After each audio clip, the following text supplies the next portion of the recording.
again to our Steve Judd. And here we both are in September and in eclipse season. We're right in the middle of it. And we've already done today's workshop, but we couldn't record it because we've been controversial. So now we're going to get the sanitized version because we have to be relatively polite. We've got to be relatively polite. But yes, it's a lot of stuff going on, Steve. And we all know that when we're in eclipse season, everything gets very highlighted. So I'm just interested on your take, especially, and I'm going to be very personal here. I happen to have my moon at 28 degrees Virgo and my MC at 29 degrees Virgo. And as we know, on the new moon eclipse on the 21st of September, it's going to be at 29 degrees Virgo, the eclipse. So you're either about to become very, very famous or infamous. Or infamous. Or you're going to die. Yes, one of the two. Well, we're all going to die. Yeah. But, it's just a question of timing. So Yeah, I think, and anybody who's got a planet at 29 degrees Virgo and 29 degrees Pisces, just pay attention. I certainly am. Oh, there's the bigger picture on that. But there is a case for saying that when you get an eclipse full moon followed by an eclipse sun, an eclipse new moon and eclipse full moon, then often the midpoint of those two eclipses, it can be seen as a focal point. And the sun was precisely opposite the North Node at the moment of Charlie Kirk's assassination. Okay. So there is something there that has really grabbed the collective zeitgeist, regardless of your opinion of his politics. Absolutely. I kind of wonder if he was surreptitiously being groomed for much higher office later on in life. Oh, I'm sure he was. Sure he was. But Steve, we were just talking about this before we started recording. I just think as a symbol, what happened with him, we've got Uranus just gone retrograde in Gemini. Yes. And here we have, whatever his politics, let's put all of that aside. Here is a person on the stage doing his thing, talking his talk, and Uranus comes in and boom. It's interesting that in the few seconds before he was shot by an assassin, he was talking about his absolute resistance to gun control. Well, you live by the sword, you die by the sword. I'm not saying a good or bad thing. I really obviously feel for his wife and children who are in the audience. For them. And no one should be killed by other people for their beliefs. End of. But that would be a perfect world then, wouldn't it? But it is very interesting, isn't it? And I just want to ask you just a little bit about how you think that Pluto going out of bounds might feed into this, because Pluto's out of bounds at the moment as we speak, from the 28th of August now to the November the 23rd. So do you feel like that has just added to the kind of chaos that we're experiencing? And there's so many people out on the streets, but it's not being reported in the mainstream news.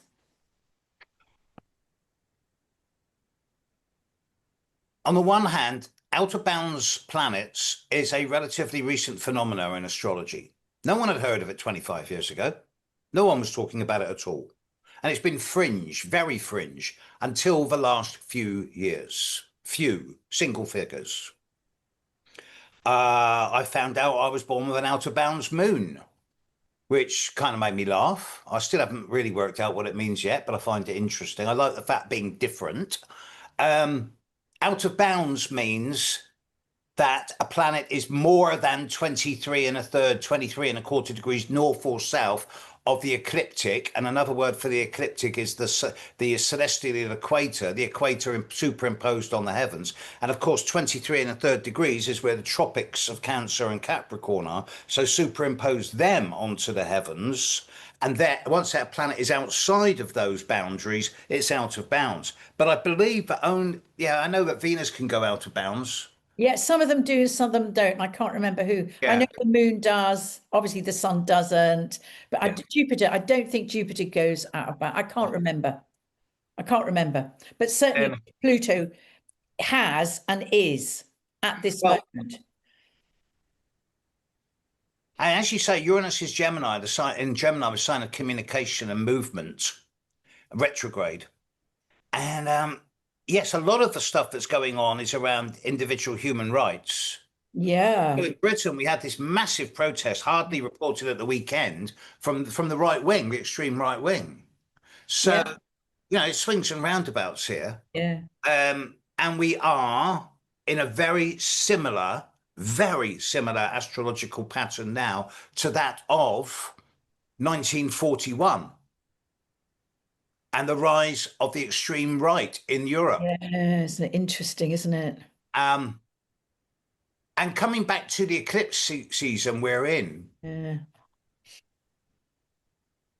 we're both long in the tooth when it comes to astrological lore and knowledge and experience.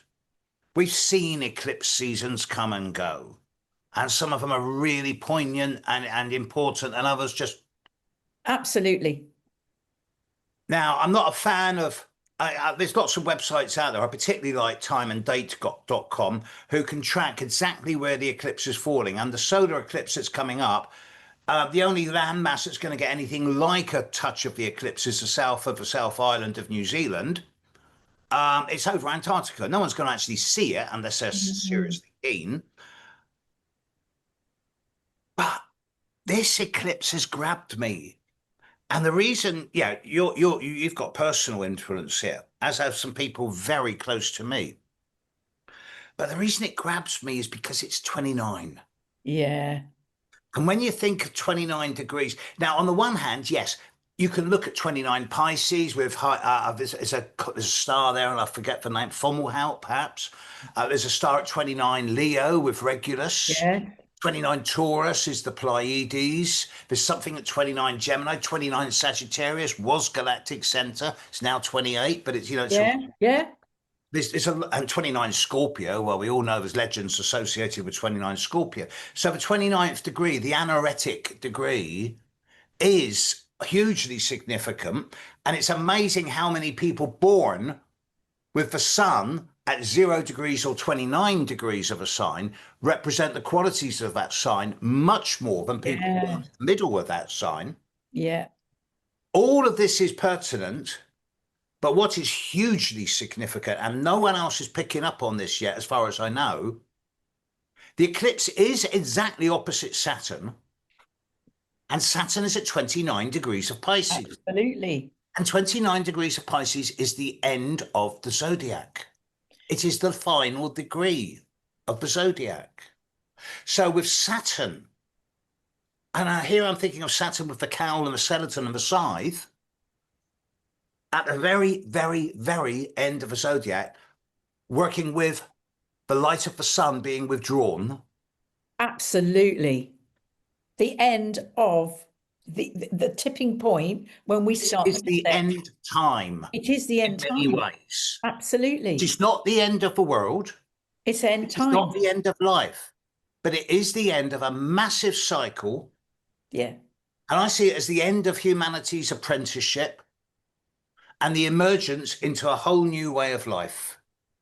How that will be is yet to be determined, but the old is no longer relevant. It's done. The It's, dinosaurs are collapsing yeah. as we speak. Yeah. Well, it's interesting because Rosie Flynn, who's done this lots and lots of work on Pluto out of bounds, and because Pluto out of bounds is south this time, it's not out of bounds north.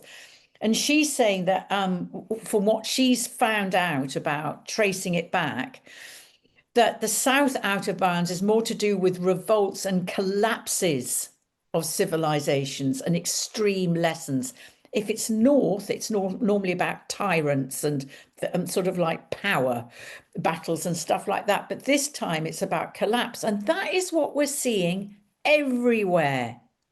Well, the insane drive towards greed of the last 20 to 30 years has Yeah. tipped the balance to such an extreme that it is now irreversible. And the only way for it to be reversed is for some type of inevitable breakdown, which will then, of course, lead to a Yeah. breakthrough.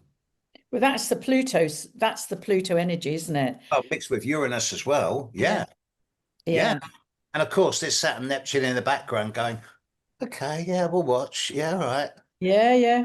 Neptune's going, yeah, we'll dissolve the old, and Saturn's going, yeah, and then we'll restructure the new when it moves into zero Aries and starts moving through Aries again. Yeah. I find myself insanely hopeful of Saturn moving into Aries, which is a paradox. But I agree with you because we can't go on like this. And we've got to learn. It isn't about knowledge, it's about wisdom. You can read everything you like in the book, but if it's only in the head, it stays in the head. That is not wisdom. Saturn is wisdom. It's wisdom through long, hard lessons, hard experiences. And that's why we have Saturn, I think, archetypally in our chart. We've all got the capacity to develop wisdom, but we're not at the moment.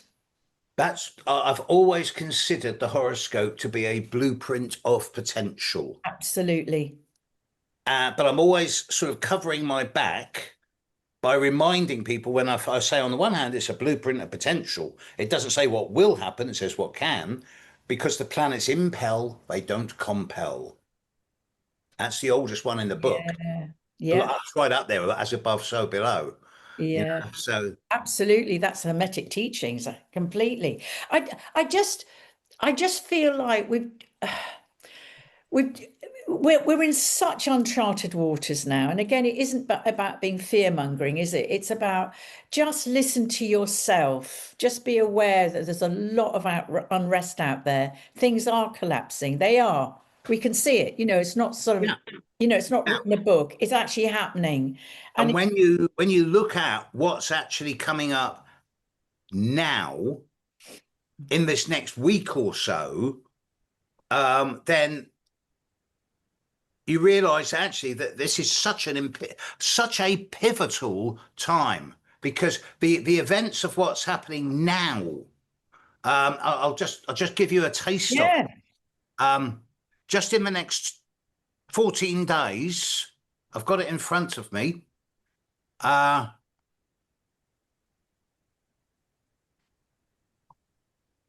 Transits to transits. Here we go.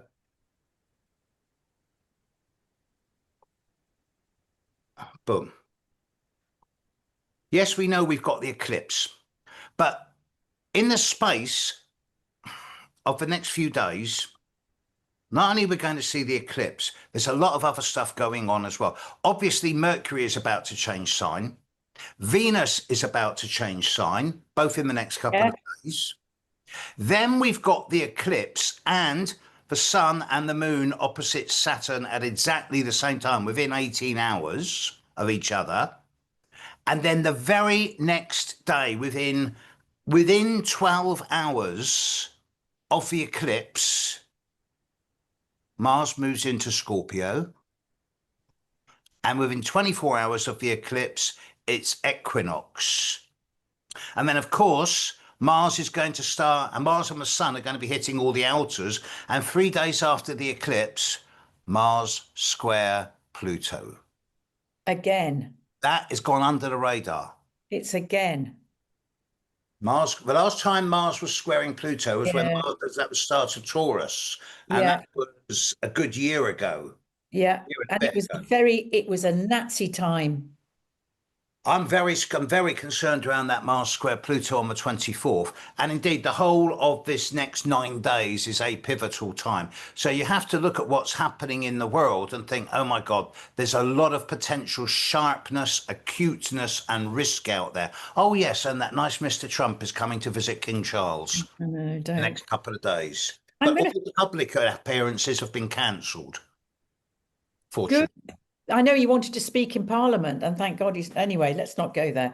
But I think the other thing that's really interesting for me is Saturn's retrograde, Pluto's retrograde, Neptune's retrograde, Chiron's Venus is retrograde. retrograde. Yeah, they're all retrograde now. They're all retrograde now, and these are the big hitters. So Well, something that isn't there will be made to I don't know, re-examine or Yes, revisit or something like that it's before. easy. It's easy to see in a birth chart, I or in know. a natal chart, or transits to a natal chart, how the retrogrades work. But when you're looking at a Yeah. global chart, Yeah. it's different. And to have all the outer planets, the planets that govern the larger scale, the long term, the big picture, all retrograde, it suggests that, to me, that collectively there's the opportunity and the urge for a reappraisal, reevaluation, and reassessment of where we've been, where we are, and what we want for the Yeah. future. Yes, it's interesting, isn't it? And I think that when does it go? So Saturn goes direct in November, the end of November. Pluto goes direct at the end of middle of October. Yes, Neptune soon. goes direct in December. And Yes. Chiron goes in January. I think that's going to be pivotal. I think Chiron, because Chiron's going to be in Aries and all, I think this is going to bring up all this, who are we as a humanity? I'll tell you what else is fascinating. When Saturn stands still, it's going to stand still at something like 25 degrees 3 minutes, 25 degrees 9 minutes of Pisces. And when Jupiter stands still, it's going to stand still at 25 degrees 9 minutes of Cancer, exactly trining each other. Now, there's a difference between the timings on this, but not Yeah. that much. So we're in another Jupiter Saturn trine cycle. Isn't that interesting? And normally I'd be going, well, that's really good for the long term economy, and there's not Mm. going to be too many economical financial extremes, and that will have an influence. But I do believe it's outweighed by the acerbic sharpness of some of the acute aspects of the short term future. Yeah.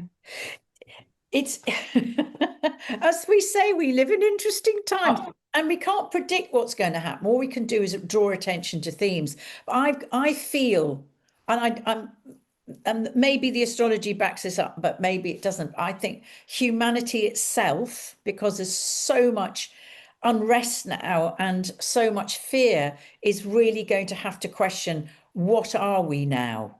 We're changing, but we don't know what we're changing into as a collective. And I think that's going to be something that we're going to have to really work with as we move into 2026, because that's the big one, isn't it? I for the last 3 or 4 Another big weeks, one. I've been really sort of trying to build up in myself and in my videos towards this Saturn Neptune conjunction. And one of the things Yeah. that keeps coming up for me is the difference between human beings and humans being. And it's so easy to get pulled off by right wing or left wing Yeah, narratives, yeah, when actually that's just representative of old dinosaur language. The hatred and the anger towards each other's beliefs is what's dragging us down.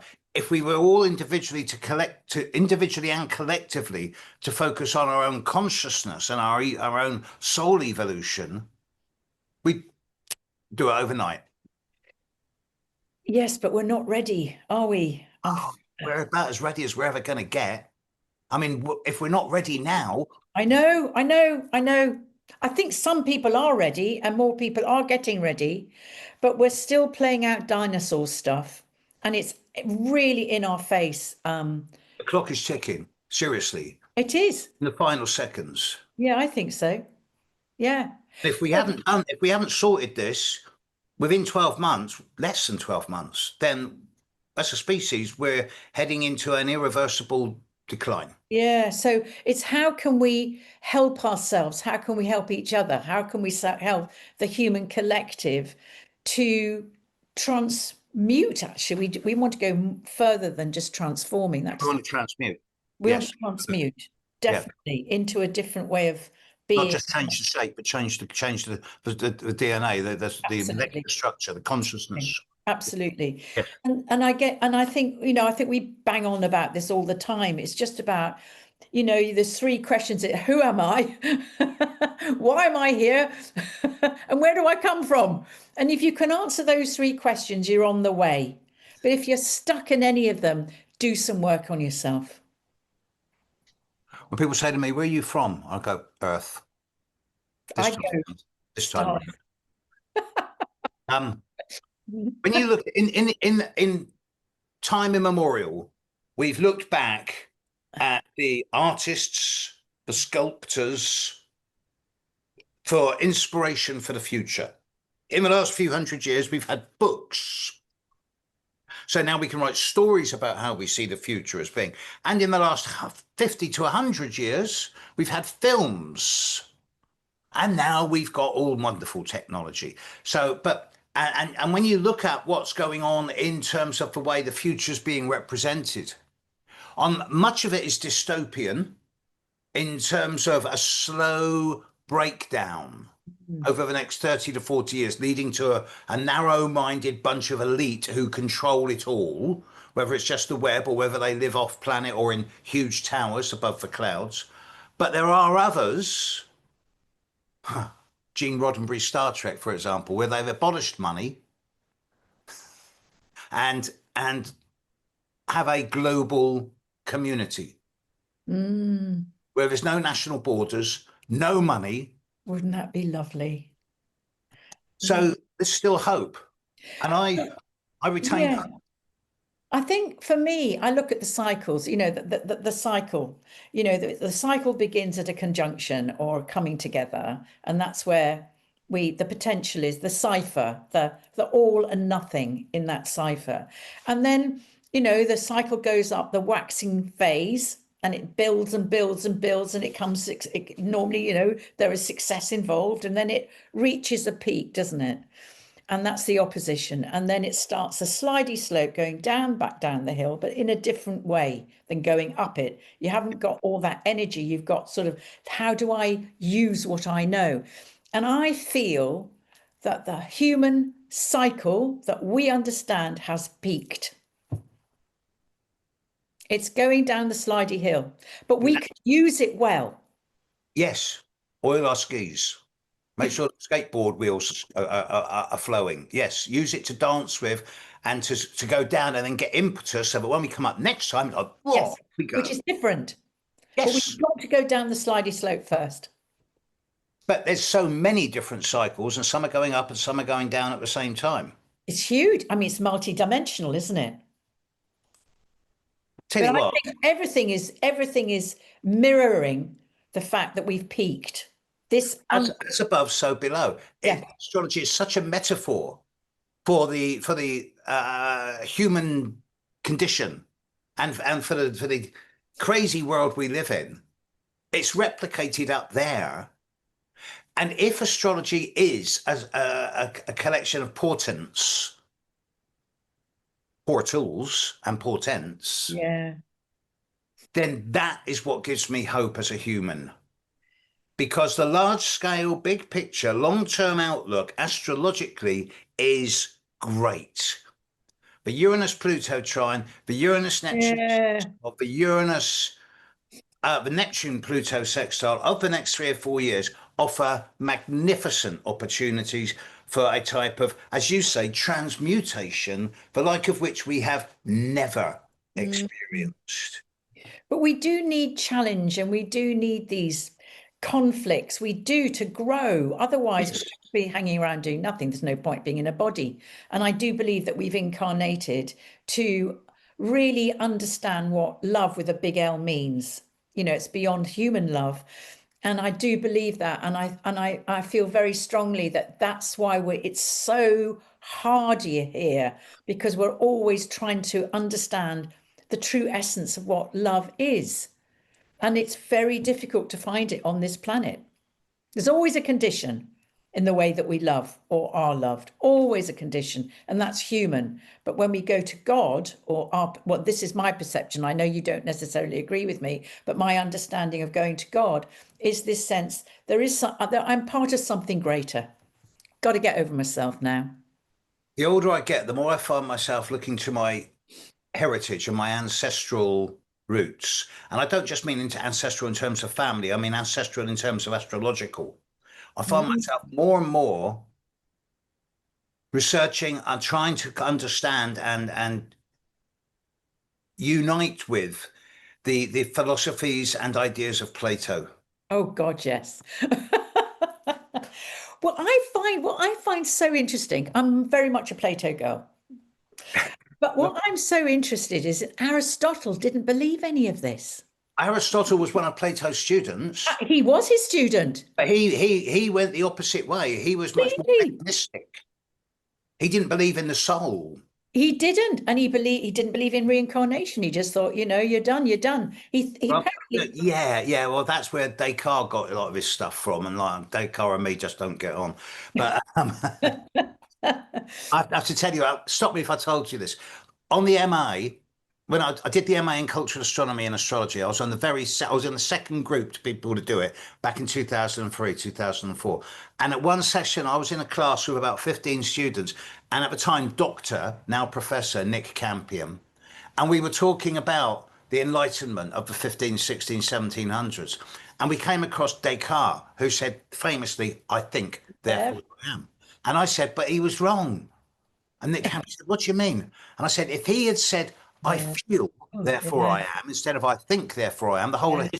history would be different. And Nick said, but he didn't, Steve. He said, I think, Yeah. therefore I am. And I said, yeah, but that's total bollocks, Nick. And Nick turned around to me and says, yes, Steve, I agree with you, but bollocks is not an acceptable academic. But I think the whole thing is that we're learning to go back to this understanding of the ancients that realized that we're living in a panpsychic universe, that the That, universe is conscious and vibrant. And when the time of enlightenment came, if you couldn't see it, you couldn't prove it, it didn't exist. And that's when the great split between astrology, the ology, and astronomy happened. I agree. But remember that Aristotle was a student of Plato. He So it was. wasn't a parallel, he was a student. And when you think of Plato as giving us the soul of astrology, if Yeah, it's a nice word. Ptolemy gave us aspect and Plato gave us soul, and who's the other one in the triangle? Pythagoras. Well, Pythagoras was the one that's apparently, And so I've heard, I don't know if this is true, but Plato took his understanding from Pythagoras, who yes, was hundreds of years and before him. Ptolemy worked with it and refined it more and more. Yeah, and put it into Aristotle's an offshoot. And I don't think we can totally ignore the logic of the Aristotelian logic. I mean, the whole of Islamic Christian. astrology is based on Aristotelian dogma. So is the St. Augustine's teachings, absolutely. But the Platonic view of the world, especially the Neoplatonic world, is becoming much more pertinent now. Plato was vegetarian. He believed in the soul. I'm not so sure about reincarnation personally. So I retain a foothold in the Aristotelian camp. But the idea of not having a soul is just anathema. It is I agree. I can't go there. It just doesn't work for me. And I love the myth of the fact the ancients saw the Milky Way as the birth of the souls. And that, you come through the layers of the planetary layers and you incarnate into the cross of matter and you do your work and then you leave again through the cross of spirit and if you've done your work, as otherwise you've got to come back and do it again. But I love that. That makes sense to me. I was recently in a crown dependency, not part of the EU or Britain, but the crown dependency of Jersey. Right. Right, it's nothing to do with Britain or the EU. It's Jersey Crown, owned by the Crown, and everywhere in Jersey you see the cross, and it's an interface between the cross of Christianity and the Masonic Maltese cross, the Rosicrucian cross. And every time I see it, more and more I'm realizing that what it is it's the direct line from heaven down to earth, right? Absolutely. With a line cut across it to block it, to cut it in half. And I'm thinking, what is the purpose of that? Why? Let's just have a straight interface between heaven and No, earth. we have to have that. We have to have the horizontal line because that's the cross of matter. That's the line of matter crossing the line of spirit. So, and we go home, we incarnate, as far as I'm aware, incarnate through the cross of matter, but we go home through the cross of spirit. And I mean, whether you call it the highest point of the chart, whatever, and that's the highest calling back home. That's So rather than having a cross, yeah. if But it's then in a the circle, yeah, but the idea of having a pentagram or a hexagram or a yeah, septagram or a nonogram is a way round all that, different ways of transcending it in a I slightly think so. But then the Christians went, oh, let's make it into the cross into suffering. Oh, we'll just move it up again and stick Jesus on it. I mean, what the church did to our understanding of our relationship with the cosmos and what we're doing here was appalling. And there's an amazing, I'm going to read this to you because when I read this, it sent shivers up and down my spine. This is a guy called John Philip Newell, and he's an Irish poet and lecturer. And he's written a book called The Great Search. I love that title. And he said, when reincarnation was denied, the cosmos became a courtroom rather than a classroom. Ah, Whew, ah, that'll do it. that's a really nice analogy. I'll use that. What's his name again? He's called John Philip Newell, and his book is The Great Search. But I mean, he's absolutely nailed it that when the church refused, well, I mean, basically left reincarnation out of the, when they called the meeting of Nicaea in 325 or whenever it was, that was Constantine. They didn't take reincarnation out of the Bible, absolutely not. They just never included it. And before that, all the ancients were having all these wonderful conversations about where do we come from? It is incarnation, it's not. And then the Hermetic teachings and the Gnostic teachings. And then Christianity came along and said, if you believe that, I'll put you on the fire. And they chose fire because they said it was purification of the soul. I'm cross with the church. I was talking to someone just in the last couple of days who has very vivid memories of even their parents, not their grandparents or great-grandparents, but their parents having to bow to the priests in Ireland as they walk down the street. This is just Shocking. well, I mean, the more research I've been doing into this, I've had to really work with my rage because they've robbed us of our home. The Western culture has been robbed of its true home, which is the relationship with the cosmos. bear in mind, I did a wonderful bit of footage on a documentary. I stood underneath the statue of Bruno. Oh, he's In, one of my great in, heroes. in the is it Comte Fiore, the Fiore market, the flower market. Yeah, in Italy. Yeah. I Yeah. stood underneath the thing and did a section on the documentary on him because he was Whoa. put at the stake using his astrological books as a fire, and his tongue was now to the roof of his head, so he couldn't speak astrological stuff. Here's the church. They they hate astrology with a passion, and for them to hate it so vehemently, Mm, there must be something to it. of course. Because it actually gives people back their divine right to make decisions of their own, how they're going to do their life, how Without having an intermediary. absolutely. Yeah. It's interesting, isn't it? So yeah, I've been doing a lot of research into this, that's why I'm so grateful to Richard Raw, who's I don't know if you've heard of him, but he's a Franciscan friar who runs the Center for Contemplative Prayer in America, and he's written a beautiful book called Falling Upwards, and he talks about the wisdom of spirituality. He is Christian, which I forgive him for now, but he's helped me hugely because he's done so much work to try and not to apologize, but just say, look, Christianity can be used in a different way, and we can have this relationship with the divine. Last year, I stood in the Grand Mosque at Cordoba, and I saw the models, the painting, not the paintings, but the puppets and the caricatures, physical three-dimensional bodies of the Dominican Inquisition with the black pointed hats and the masks, carrying the tools of torture. And I stood in the tower, very next to the tower where they practiced for 3 centuries torture. Mm. And then within a few weeks, I was at Ampleforth in North Yorkshire, where I engaged with a monk who was the absolute epitome of kindness Mm, and spirituality. mm, mm. And I had to realize there that these are just extremes of a central theme. And it is not so much the idea of engaging with a higher power that is the problem here. It is the way it is interpreted for individual power and control.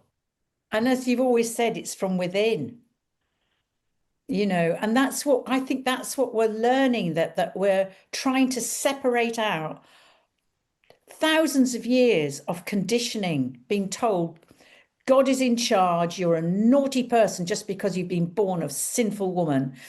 And that kind of vibe, and no reincarnation. If you believe in that, you're wrong, and you go on the fire because that's heinous, and it's heresy. As It's it goes, you're an blasphemy. evil person. You're a You're an bad evil person. You've person. had sinful thoughts. You're Yeah. going to suffer. You're going to burn. Oh, but by the way, God loves you. Yeah. I mean, how confusing is that? How Multiple confusing is patriarchal fear by men in skirts with very little appendages that? who are absolutely terrified Mm, of women. well, but I hold Constantine responsible for this. I hold the people who are briefing him responsible for this. He was weak, Constantine. He was weak. Well, he had that conversion to Christianity. He He did. saw the light. He did. He did. No, no, but there's the people who persuaded him to do it. Yeah. Yeah. And these were as much the generals in the British Roman army, because he served here in Britain. It was his generals who were influenced by the developing British church in Britain in about 300, 350, who had his ear. So And again, it all comes back down to this blooming country that we live in, which on the one hand is one of the most reviled, despised, and hated countries in the world for the things it's done over the millennia. But at the same time, we have an element of magic and spirituality here that I found lacking in most other places of the world. There is magic still here. oh, there I is, and love it's in living the here. land. It's in the The crop. land. It is. It's It's the everywhere. land. But I think for me, especially when reading up at St. Augustine, who really nailed down the doctrine and absolutely dismissed anything to do with reincarnation or pre-existence of the soul. God created souls, but we're still experiencing the result of that 16 centuries later. It's time to stop. It's and to have welcome these wonderful people like I've met and you've met, who are Christians, but isn't this just nonsense that they've been spouting at us and causing such suffering and fear of death. That's what gets me, being a death girl. I'm Pluto's boy. Listen, I know we're about to end, but I need Yeah. to get a couple of plugs in, if Oh, I may. yeah. Then I'm going to do one at the end as well. Okay. I've still got about 20, 25 places left on the beginner's course of astrology that's starting this Wednesday. Okay. So it's 80% sold out, but I've still got about 20 places, 25 places left. So if anyone's interested, just drop me a line in the next couple of days.